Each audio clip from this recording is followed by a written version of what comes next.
Welcome to the panel room. We've got a new show for you here with Werewolves and Shifters. So before we get started, I want to go around the room and have everyone introduce themselves and tell us a little bit about their history with either the werewolf, shifter, or both. And we'll go ahead and start with you, Faith. Hi, I'm Faith Hunter. I write the Jane Yellow Rock series, the Soulwood series, and the vastly different sci-fi post-apocalyptic series of the Junkyard Cats. When it comes to shifters and werewolves, that would be the Jane Yellow Rock world and the Soulwood world, both of which have were creatures, and of them all, the werewolves are the most bizarre because they cannot, females do not survive the transition process. So all of the packs are male. And if they make a mistake and try to make another of their kind, they're destroyed by the Grindylows. So I have a very bizarre world where my poor little werewolves are concerned. My shifters, on the other hand, tend to be varying degrees of goodness and evil. All right, great. Charlie. Hi, I'm Charlie Cochet. I write LGBTQ romance, and my main shifter series is the Thirds. It's a little bit of a different take on shifters. I did more of a kind of scientific explanation for how the shifters came about, and it's sort of a SWAT/military team of humans and shifters, and basically what would happen to society if shifters were a part of society. It's a lot of fun, there's a lot of action and adventure, and I do fantasy shifters as well. And my Thirds shifters, actually, it's more focused on big cat shifters. I have some wolves, but the main characters are mostly big cats, tiger shifters, lions, leopards, jaguars. I have some cheetah shifters. So I love writing paranormal. I've got quite a few shifter series, and I also write romantic suspense. All right, thank you. Jason. My name is Jason Gilbert. I write the Cold Stone Files currently under Falstaff Books, and I also wrote the Clockworks of War series. Cold Stone Files is my werewolf series. James Coldstone is the son of the Wolfman. It's basically a police procedural with shifters, with werewolves and shifters in it. Only difference is that his best friend tends to beat him with a rolled newspaper when he's been a bad dog. The wares in my book, in my series, keep their humanity when they're shifted. So they actually have their creature lives in their mind as kind of a separate entity, and James is particularly special. We actually find out the wolf's identity in book 5, which I'm working on right now. But I also wanted to keep the true locations. So the first book, Wolfbane, actually takes place here in Rock Hill.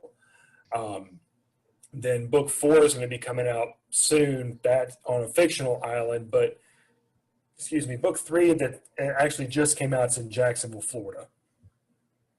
But that's, other than that, yeah, I always liked vampires and whatnot. They're cool, but as far as werewolves, I'm much more intimidated and fascinated by them. I mean, hell, right even down to my video game playing, I looked for a werewolf character. So I was drawn to Faith's series, Jane Yellow Rock series, with all the shifters and whatnot.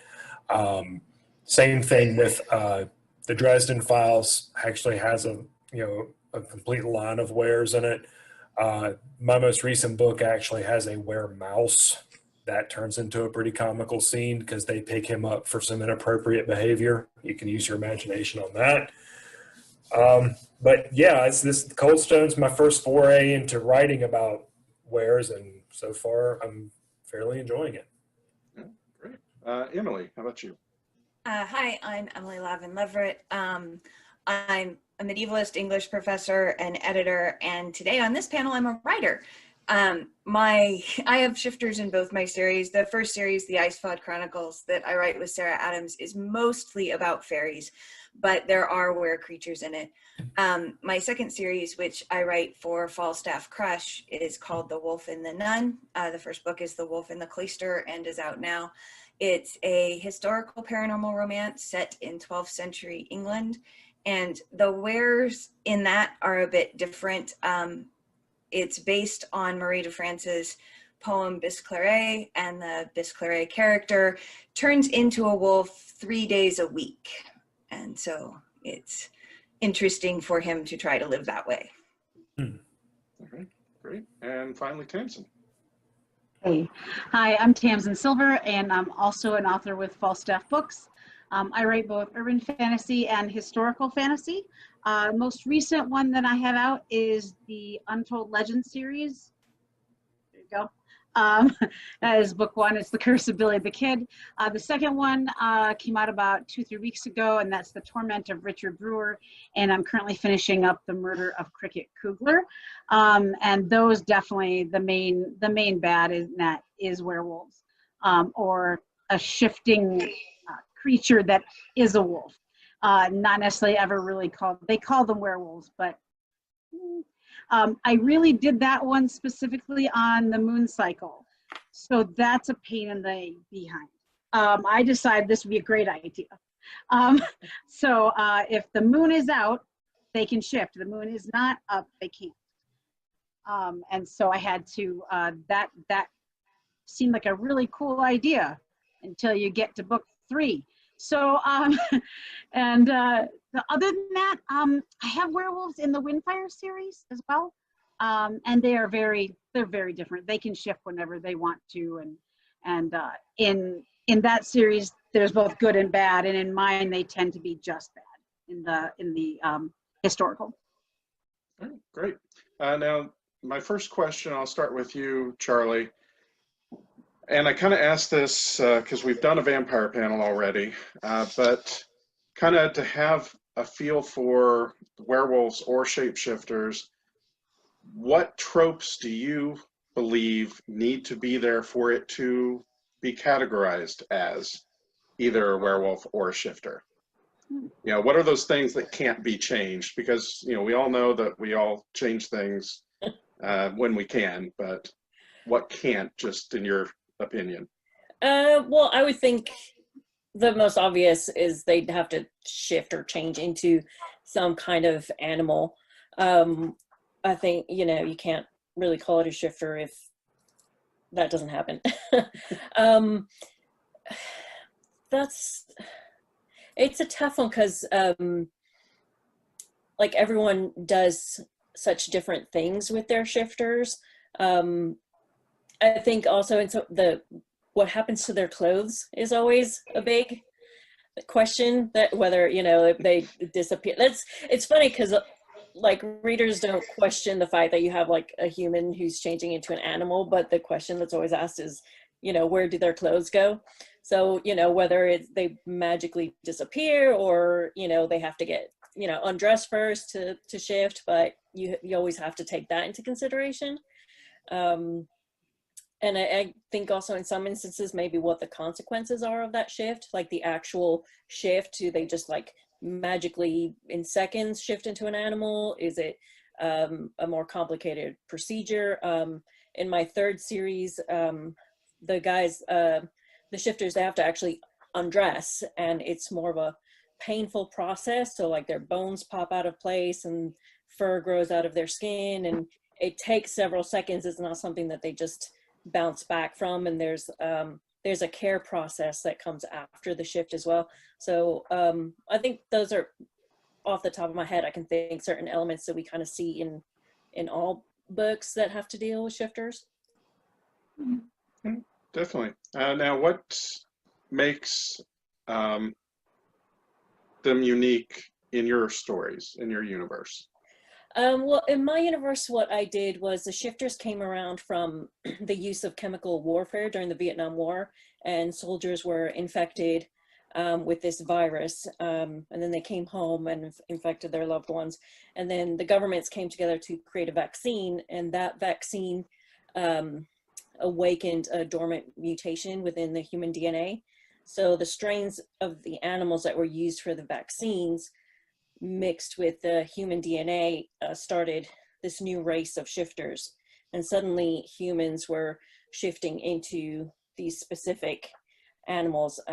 In my world, the shifter is equivalent to the human. So if you have like a 220-pound guy, he shifts into a 220-pound tiger. So I only have certain animals in this world.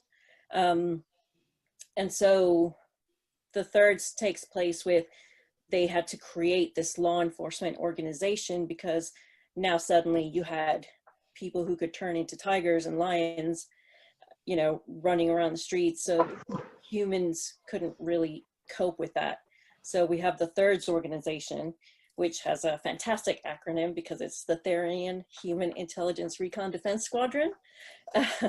So we have these teams of humans and what I call Therians in my world.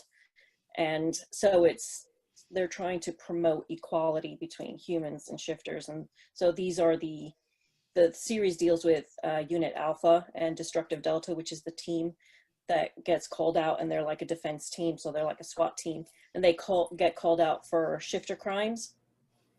And so the series deals with the team really and focuses on the main couple, which is the team leader and his partner.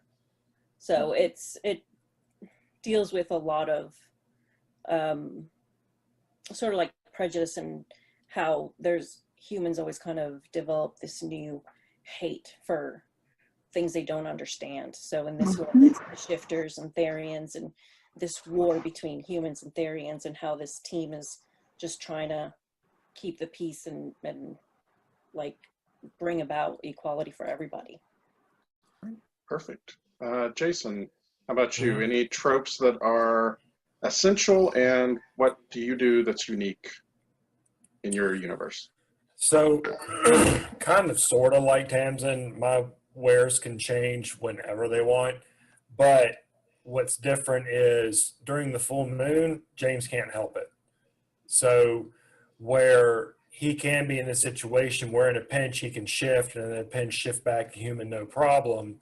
When the moon's out, he's a werewolf, period, dot. So he has to make sure that he is in a position where he can do a night run.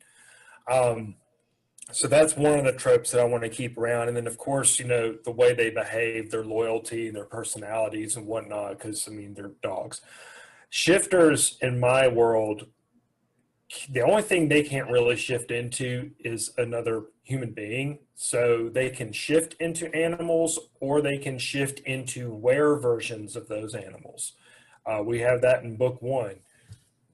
But they're very rare. They don't happen often. And a lot of the shifter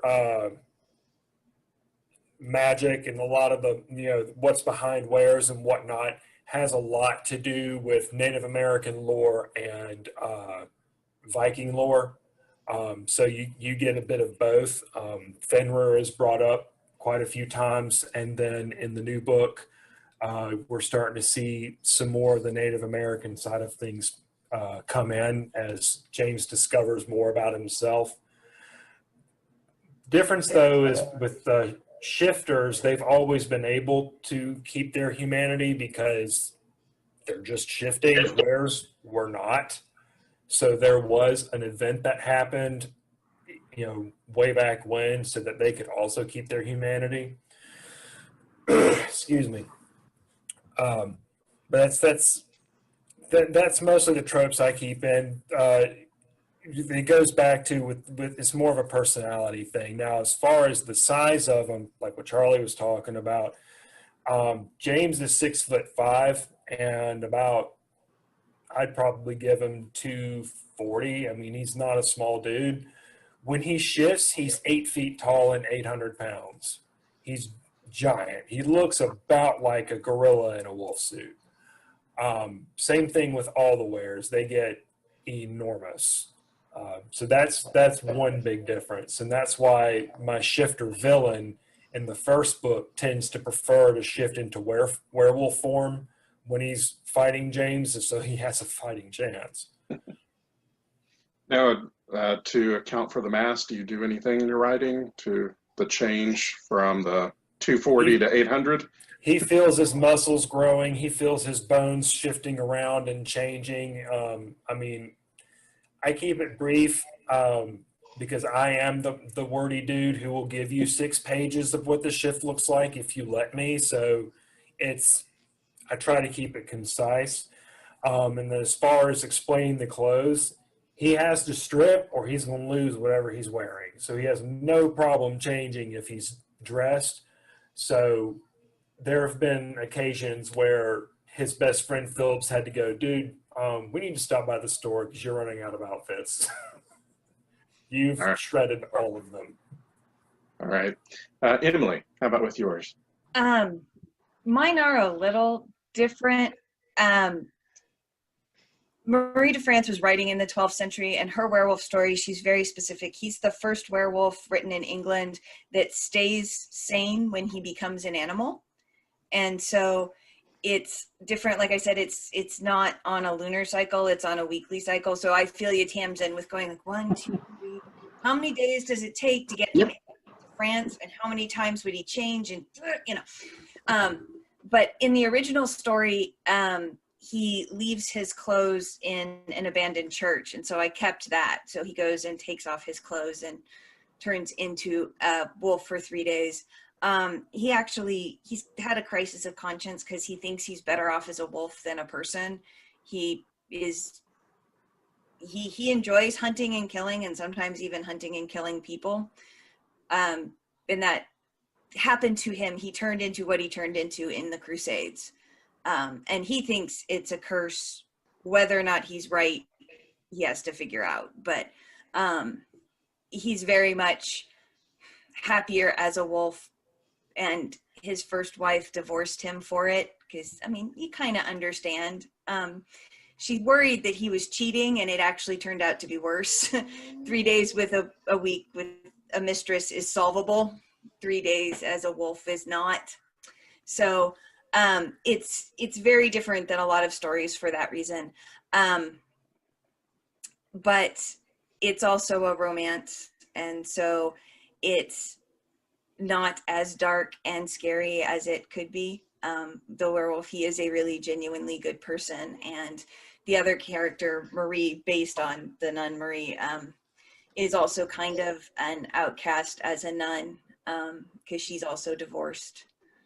And so that's a very different thing in the 12th century. So is it difficult basing it off the historical? No, I dump what history doesn't suit me. There are 3 possible nuns that she is in history. We don't know. One of them is the bastard sister of Henry II. And so that's what I'm using, is that she is actually related to the crown.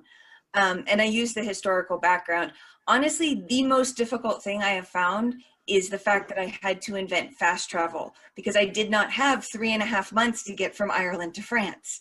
Like, it was just like, well, crap.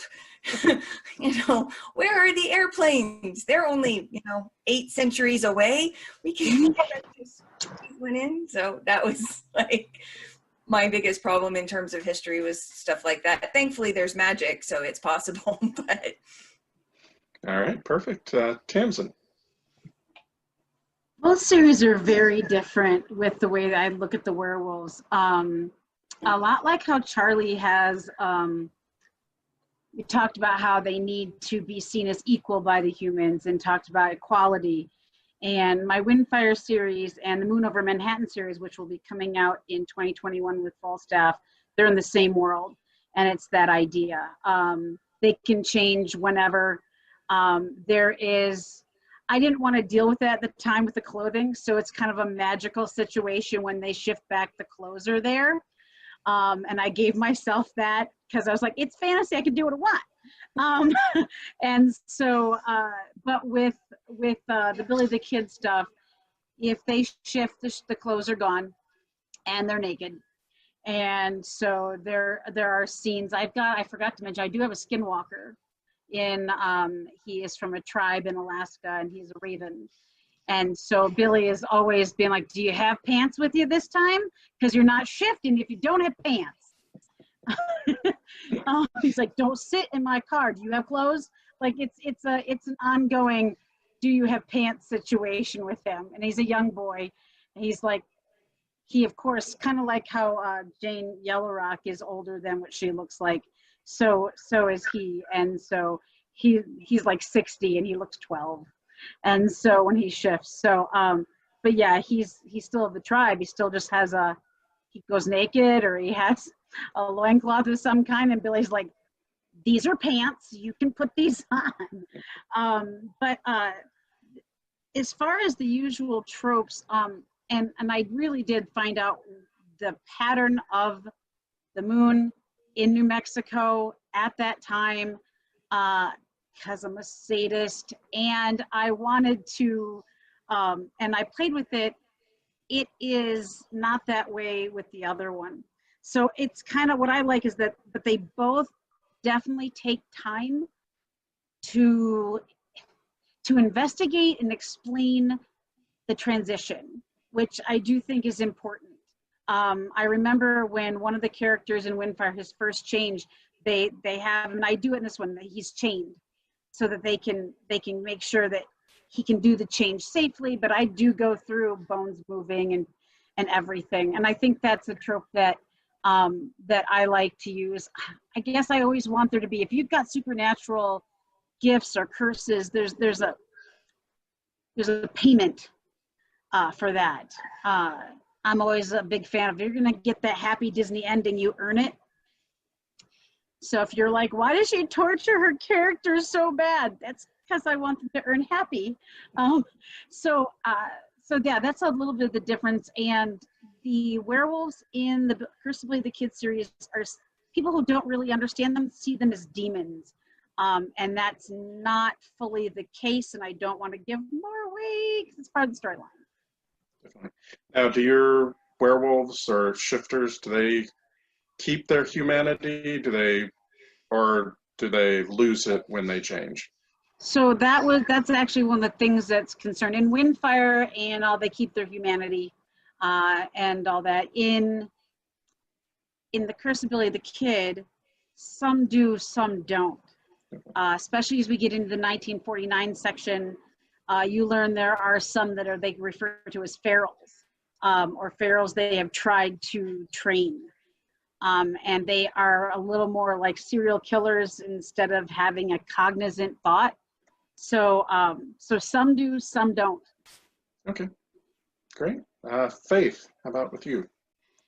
I like the moon for my wares. I like them to be forced into a change, because if they have complete control, that gives them, that takes away some of the conflict that they have to deal with. It makes them easier to write, and I don't want them to be easy to write. I don't think any character should be easy to write. I think if the more conflict I introduce them into their lives, the more interesting they are to my readers, and by far more interesting to me, because I'm a cruel and unusual.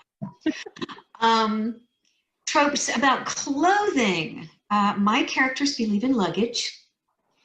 They call go bags. Before they shift, they hang a change of clothing around their neck in a little bag. And so they take their clothing with them, they strip, put their clothing in the bag, and only when a shift is unexpected do they go without a bag. Or if they're on safe hunting ground, do my shifters and wares not carry a go bag. They can carry weapons, they can carry a phone, whatever will fit around the animal's neck and won't choke the animal and won't choke the human when they come back to human shape. So I hang on to the luggage, I hang on to the clothing. I do a lot of work with the law of conservation of mass, because I like the idea of, if you have to change into something larger, where does the mass come from? If you change into something smaller with a smaller brain, what happens to the brain, and what happens to the remainder of the body? I don't like the poof idea.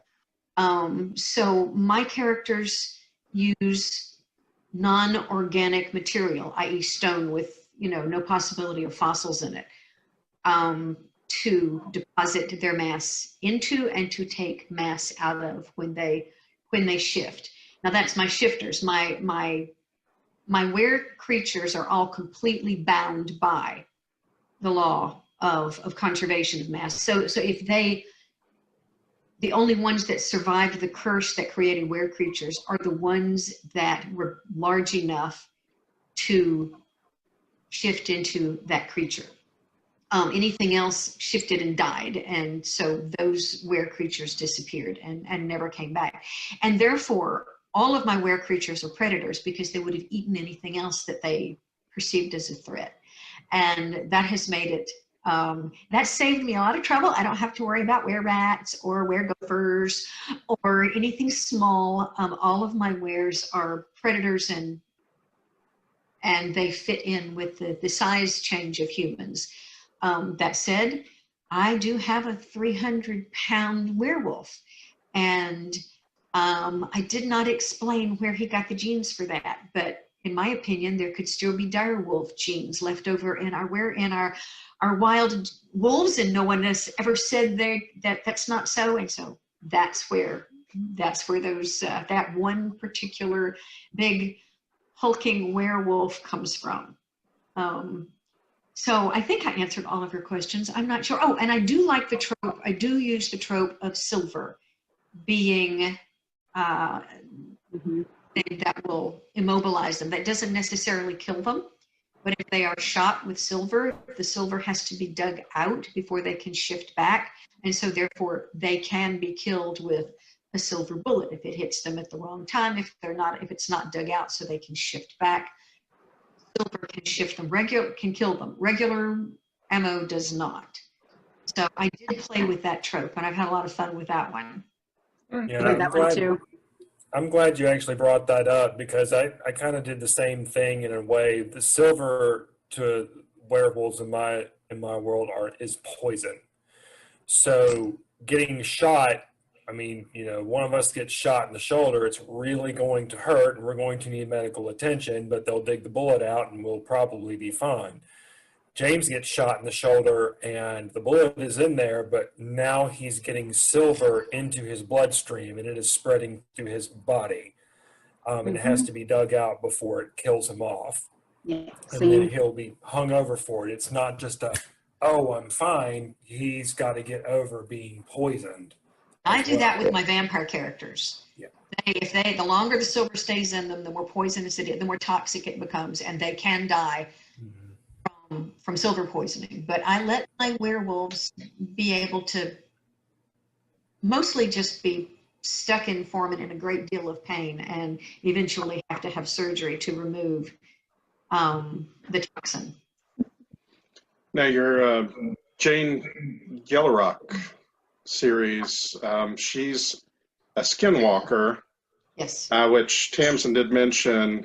Could you explain a little bit about the difference between the were creatures and a skinwalker, at least in your universe? In my universe, wares always shift into the creature that bit them, that turned them, or the creature that birthed them in the case of certain species which are capable of procreation in a more biological manner, as opposed to a violent manner. The skinwalkers are, in my world, have always been Cherokee to this point. I've not dealt with the Western the Western tribal mythos. I have stayed with the pre-white man Cherokee skinwalker version, which they led the tribe into battle. They were the leaders. They were the guides. They were not the shaman. They were not wise women. They were strictly battle leaders in my world, and in this one pre-white man version of skinwalkers.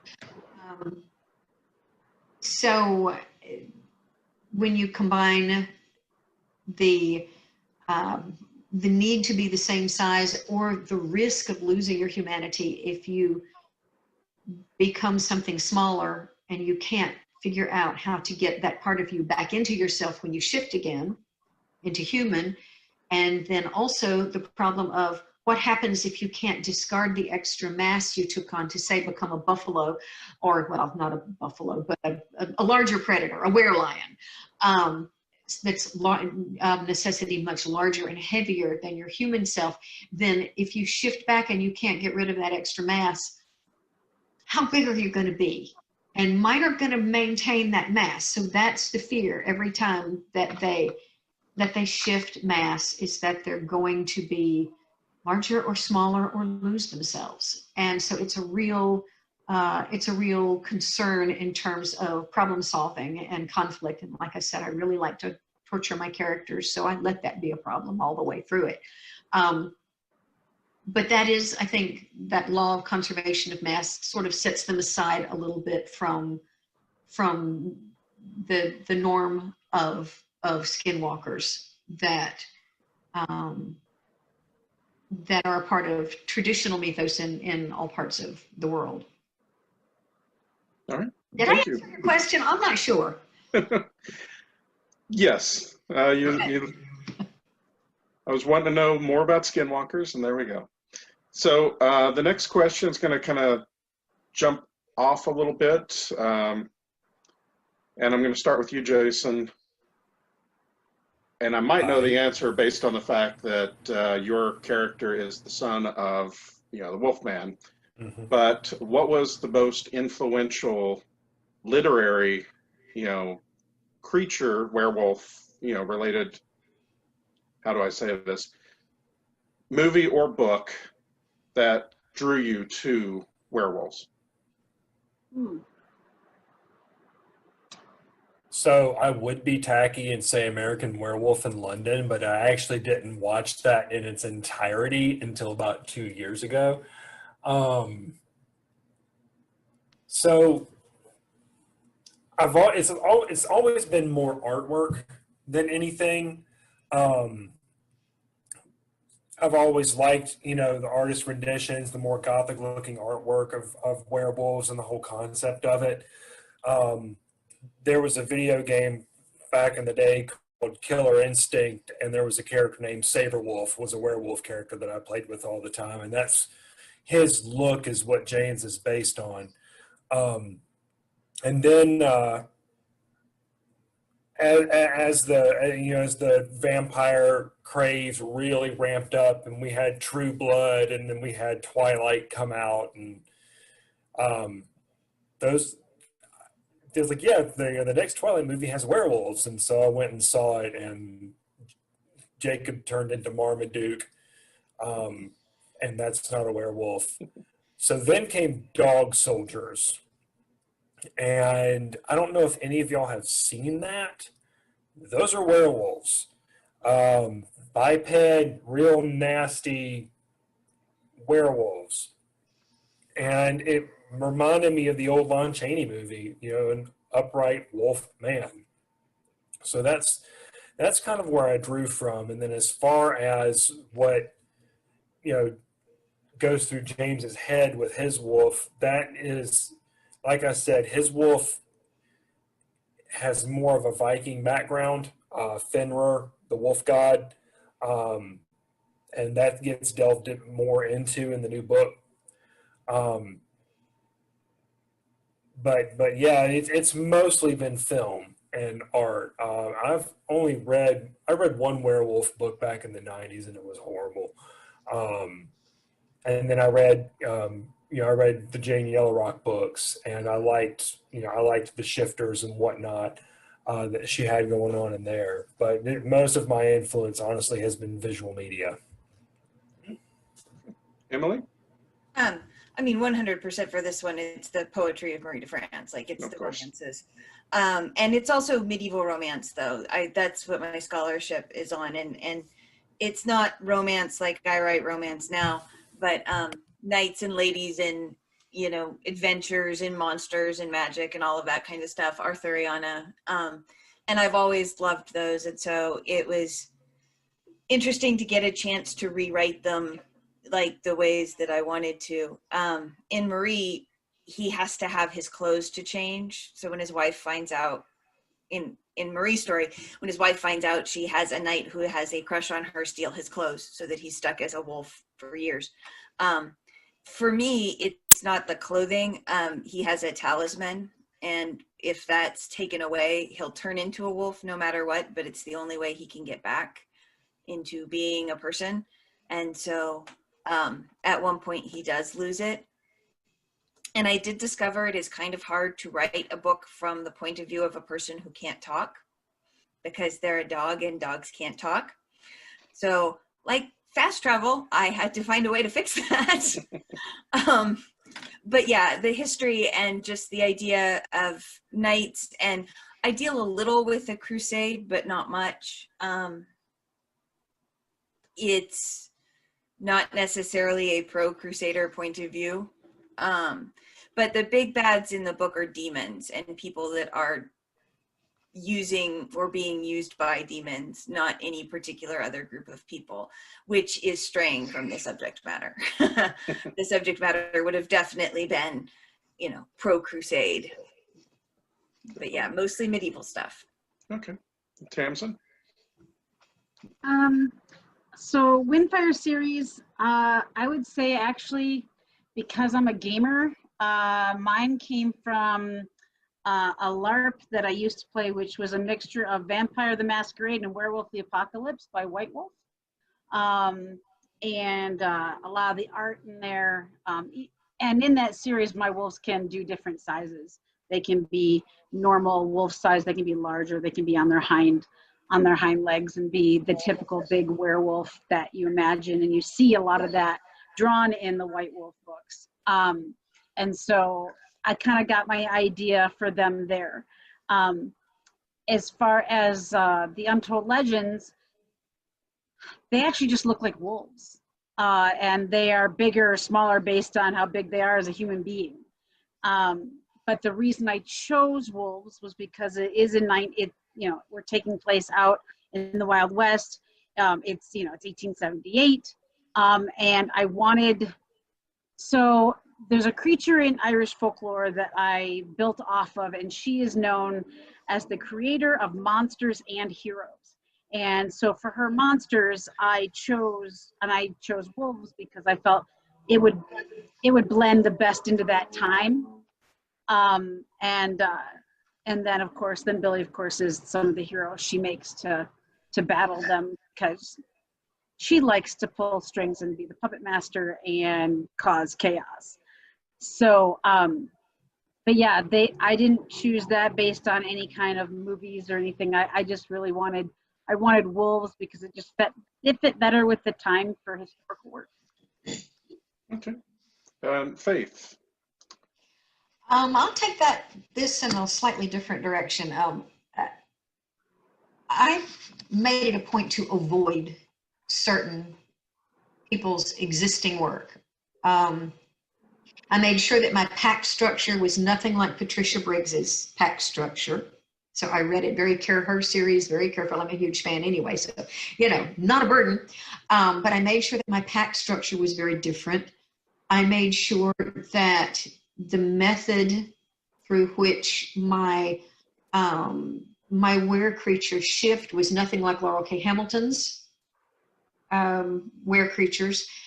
And anything else I could think of that someone had very successfully used were creatures, I at least flipped through them and made sure that I did not infringe on something that they did that took things away from a trope. I wanted to make sure I went my own way. So as much as possible, I went my own way. And my creation myth, I set up as one of the goddesses of the hunt cursed an animal who attacked one of her favorites, and that animal carried the contagion of the were virus into the wild. And that's where those creatures came from, was from being cursed by one of the goddesses of the hunt. So as instead of talking about what I read or emulated, that's what I avoided as much as possible. If I accidentally copied somebody else, well, that's just the nature of being a writer. Sometimes you get something from someone that you've never read before, and your minds work along the same way because we live in the same culture and we have the same ethos and backgrounds, and a lot of times you can end up copying some small thing somewhere that you don't intend to. But I made a real strong effort to not match things that were already successfully in the urban fantasy field when I came along. Do you think that made it easier for you or harder? Easier, because I've discovered that the more strain I put on my world in terms of stress and conflict, the easier it is to find that little tiny avenue of relief to get past those demanding conflicts and find some new creation thing that nobody's done before. So the more I dump characters and myself, the more believable my world becomes, and the easier it is for my fans to suspend that disbelief and move into whatever it is I've created. Yeah, perfect, thank you. Charlie. For me, it wasn't any particular book or anything. I'm a big movie buff, and I'm a kid of the 80s, so I used to love all the fantasy movies from the 80s. Paranormal was actually something that I was challenging myself with, because I actually started writing historical romance. And then I did a little event where the prompt was for a short shifter story, and I had so much fun with it. And it was actually a Siberian Husky shifter for that story, but it was so much fun. I was like, okay, I want to write a series of shifters. And at the time in our genre, it was mostly werewolf, wolf shifters and fated mates, and those kind of romance stories. There was a lot of them. And much like Faith, I didn't read them because I didn't want to write anything like that. And what I did was I read a lot of blurbs, I read a lot of reviews on loads of these books. And I thought, okay, I want to do something completely different. So I don't have any magic in the thirds. It's more of an alternative universe. It's all kind of scientifically based. Has a very contemporary feel to it. It's a lot of felids, and so it's mostly big cat shifters, and it's more, like I said, more law enforcement, SWAT, military style. So I went a completely different route. And now I read all kinds of paranormal and stuff now, but at the time I wanted to keep everything separate and just go a different direction than what was going on in our genre at the time. All right, thank you. Now, Emily, if you had some advice to give someone that was writing werewolf or shifter story, what would you tell them? Other than reading medieval romance. Yeah, there aren't a lot of werewolves in that. There aren't very many shifters. I sort of found the one, at least in English.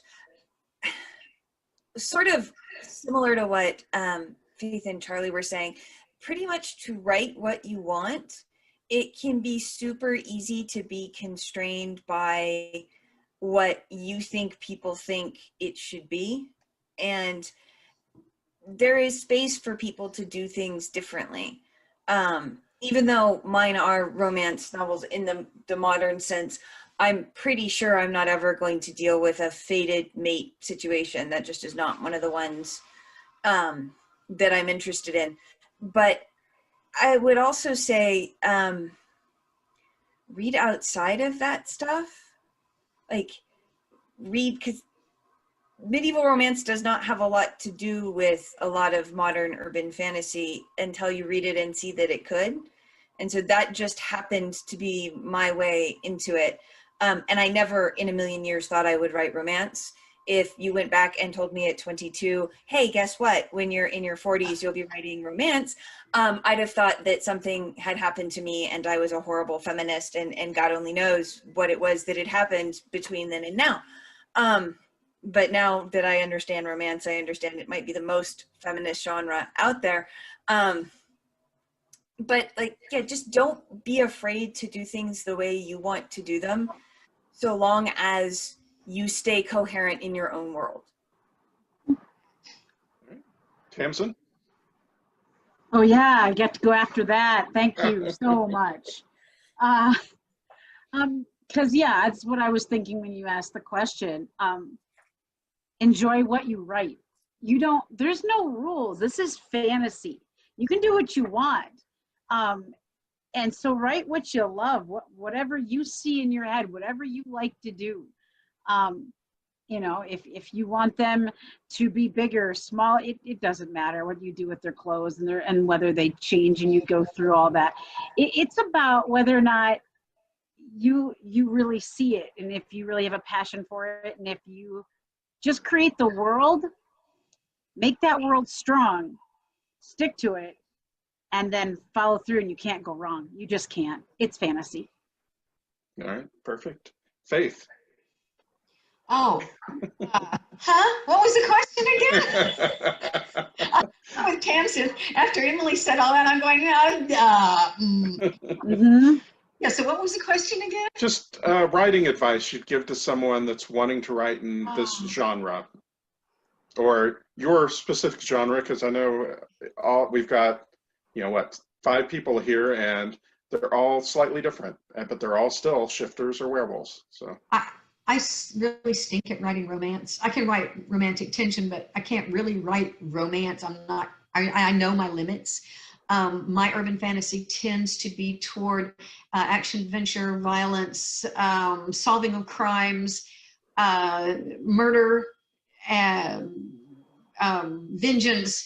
So I always go back. I've always gone back to my roots. Before I wrote as Faith Hunter, I wrote as Gwen Hunter, and I wrote medical mysteries. I wrote women's fiction. I wrote Women in Jeopardy, which are thrillers that are about women, because you can't just call it a thriller and have it be about a woman character, because real thriller writers would get their panties in a wad.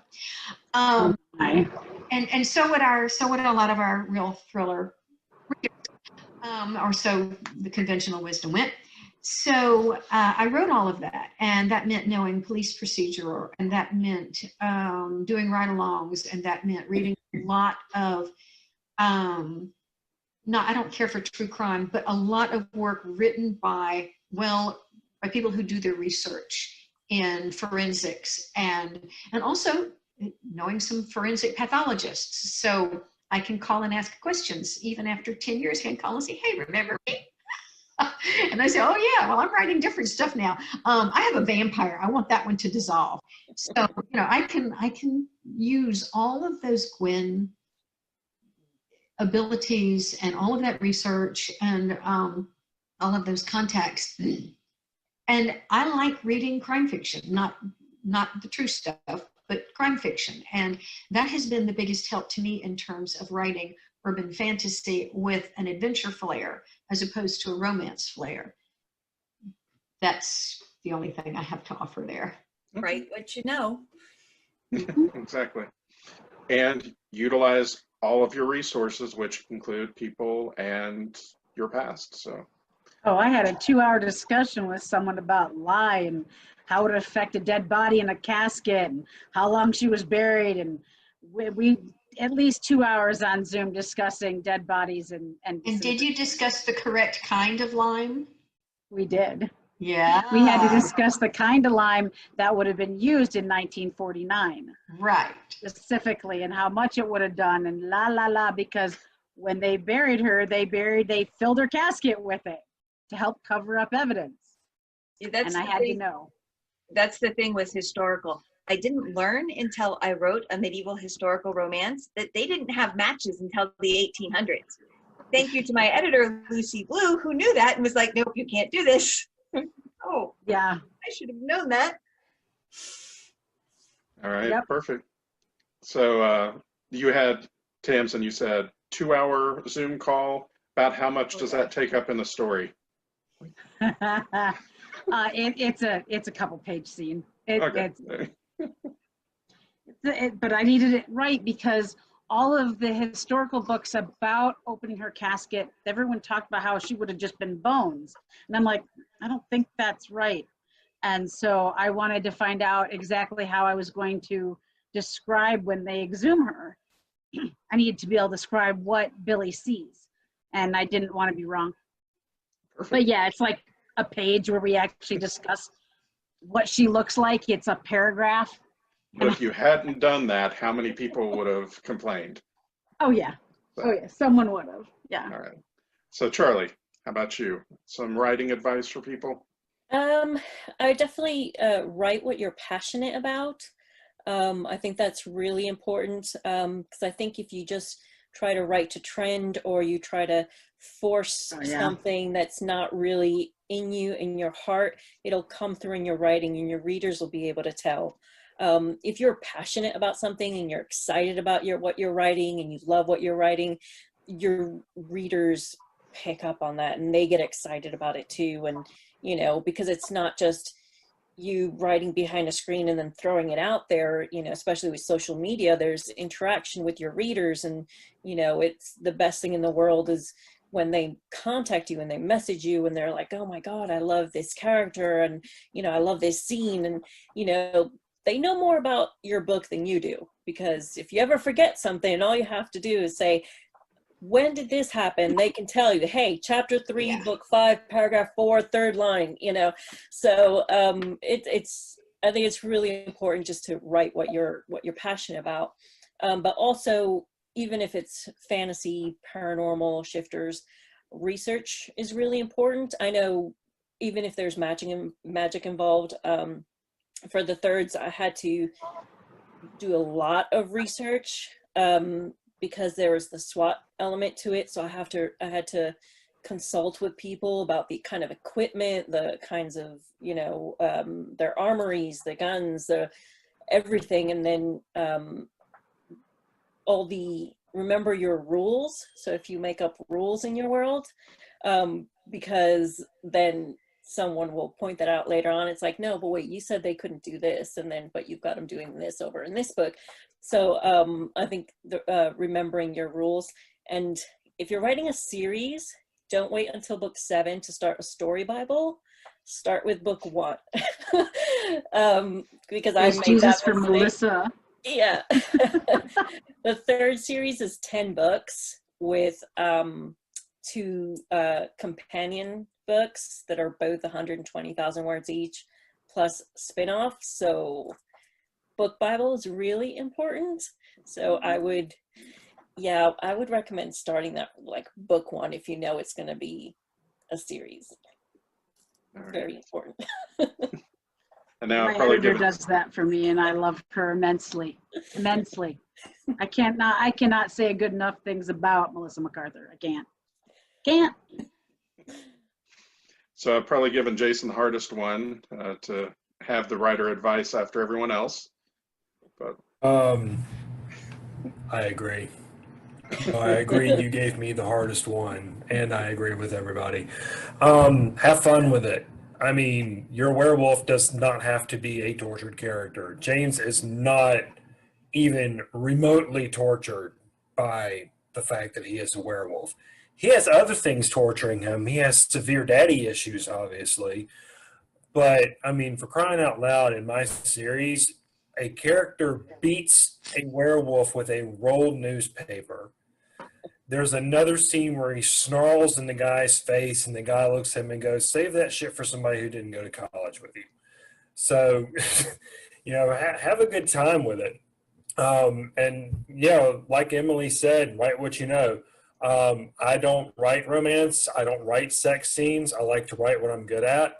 So, you know, I stick to mystery and whatnot. Yes, I know exactly what I said, Tamsin. So, I mean, you know, have fun. And, you know, like Charlie said, be passionate. Tamsin is broken. Emily is trying not to be.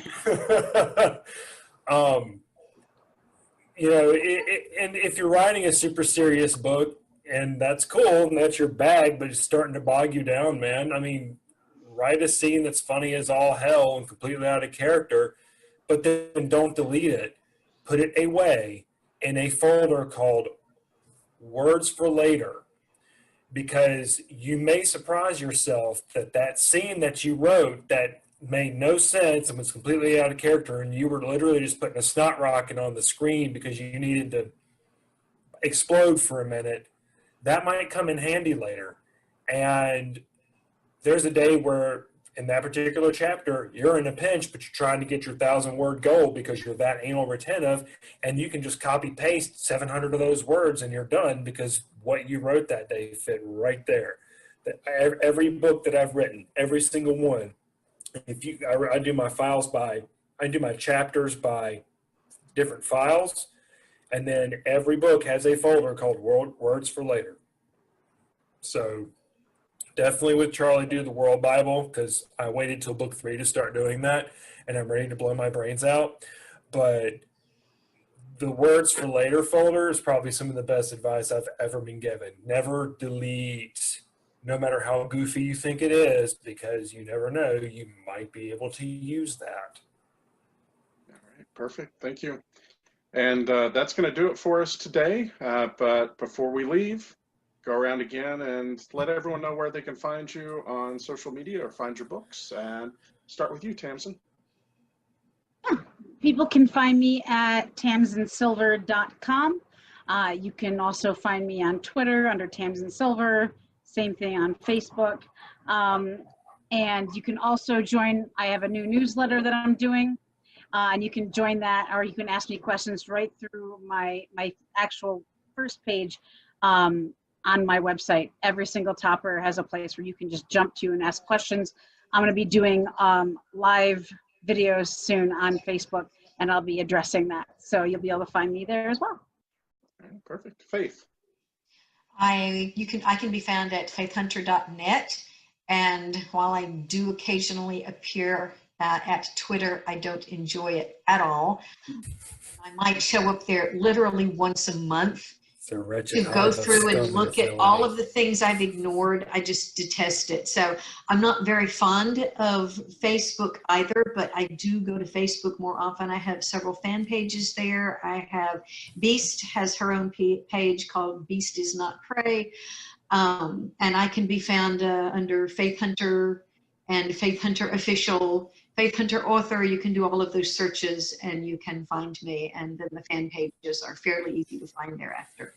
All right, perfect. And Charlie. My website is charliecochet.com. I'm mostly on Facebook. I have a really active Facebook reader group that you can find under my author name. It's great. We do all kinds of fun stuff in there, giveaways and a lot of exclusives, cover reveals and that kind of stuff. So I'm on Facebook more than my other social media. And my Facebook is under Charlie Cochet as well. But yeah, I've got Twitter and all that under the same author name. I'm easy to find on social media because I just use my name for everything. But yeah, Facebook is the best place. And then my website has all my books and the info and the blurbs and everything. All right, Jason. You can find me on Facebook espousing bullshit, usually on a daily basis.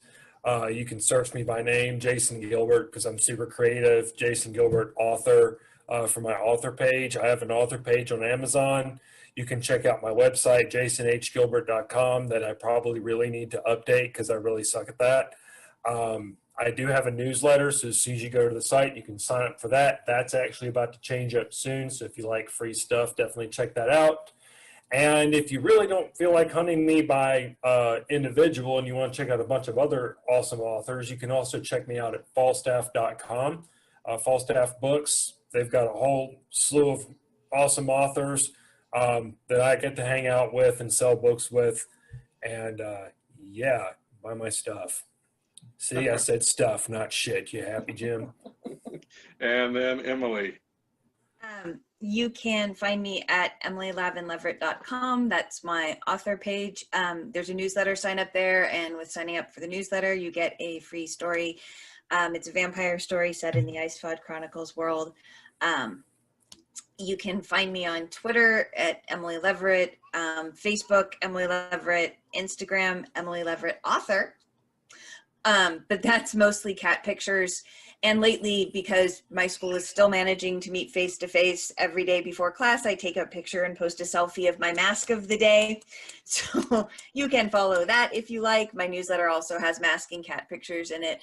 And if you watch online cons and stuff, I've got some stuff that'll be at Multiverse too in a few weeks in October. And I think some other people on the panel do as well. So that's something you can check out as well. Yeah. Perfect. Again, thank you everyone for attending, and thank you for watching. We'll see you guys next time. Thanks for having us. Bye. Bye. Thank you. Is that a